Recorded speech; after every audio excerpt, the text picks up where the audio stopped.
নদীর ছোট ছোট কাঁকড়া দিয়ে আজকে রান্না করলাম পুঁই শাক। তো এটা অনেকে অবাক লাগতে পারে যে কাঁকড়া দিয়ে পুঁই শাক রান্না, সেটা আবার কেমন খেতে হয়। তো চলো আমার সাথে তোমরা প্রথম থেকে ফুল ভিডিওটি দেখবে, তাহলে বুঝতে পারবে কিভাবে আমি রান্না করি। আর এটার স্বাদ একদমই অতুলনীয়। তো আমি শুরু থেকে শুরু করে দিয়েছি। এখানে শাক নিয়েছি, পুঁই শাক আর একটা মিষ্টি কুমড়া। আজকে শাকটা তেমন ভালো হয়নি, মানে বাজার করাটা।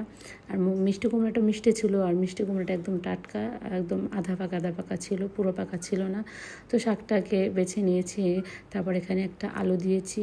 আর এই যে দেখো আমার সেই নদীর ছোট্ট ছোট্ট কাঁকড়া, একদমই ছোট ছোট কাঁকড়া, মানে মানে দেখলে আমার হাতেই আমার পড়ে না, এত ছোট কাঁকড়া।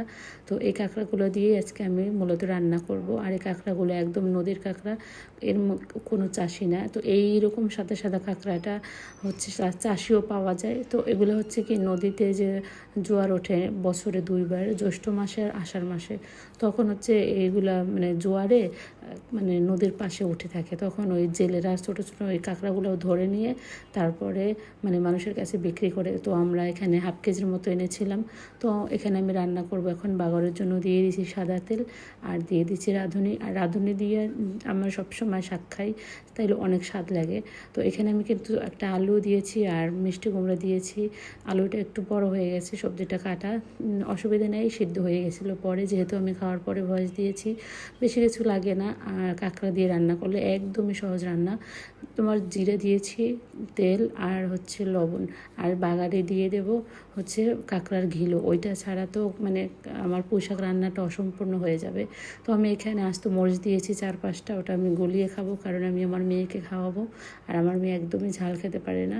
তো এখানে আমি সবজিটাকে সুন্দর করে ভাজা ভাজা করে নিয়েছি। তারপরে দিয়ে দিলাম আমি ডাটাটা, আর দিয়ে দিলাম কাঁকড়ার ঘিলু বলি আমরা যেটাকে, ওই কাঁকড়ার ঘিলু। ব্যাস, এছাড়া আমার কোনো কিচ্ছু লাগবে না রান্নার করার জন্য, কারণ কাঁকড়া দিয়ে রান্না করলে এমনিতেই স্বাদ হয়। চিংড়ি মাছ, কাঁকড়া এসব দিয়ে রান্না করলে তেমন মশলা লাগে না, কোনো দরকার নেই তেমন মশলার। তো আমার এখানে জাল হয়ে যাবে, তারপর আমি কাঁকড়াগুলো দিয়ে দেবো। তো কাঁকড়াগুলো দিয়ে দিলাম। এখন হচ্ছে সুন্দর করে গুটিয়ে গুটিয়ে নামাই নেব।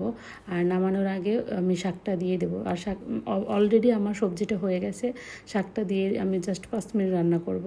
তারপরে দেখো রান্না করা শেষ। তোমরা চাইলে বাসায় ট্রাই করতে পারো, একদমই সহজ রান্না, কোনো ঝামেলা লাগে না।